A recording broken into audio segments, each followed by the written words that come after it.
Bez ohledu na nový vývoj událostí ve světě a zvýšená bezpečnostní opatření zůstala Praha i nadále tím nejslavnějším poutním místem slavných hudebních kapel. Dnes v noci sem za přísného utajení dorazila slavná švédská kapela Roxette.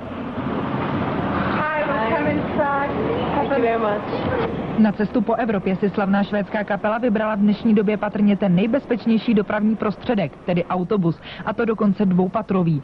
Sebou si pak členové kapely do Prahy přivezli také všechny své děti, desítky zavazadel, početný doprovod a podle jejich slov také optimismus, dobrou náladu a trochu nervozity před zítřejším vystoupením. Jsme na turné teprve 4 týdny a to víte, jsme pořádně nažhaveni. Zatímco členové výpravy vybalovali v hotelu zavazadla, přebalovali a koupali děti, probíhaly poslední přípravy na dnešní jediný koncert v České republice. Obří pódium se začalo stavět prakticky ve stejnou chvíli, kdy dvoupatrový autobus slavné kapely překročil hranice České republiky. Je úžasné být tady, doufám, že to bude skvělá show. Well, I just want to say hello to all our fans.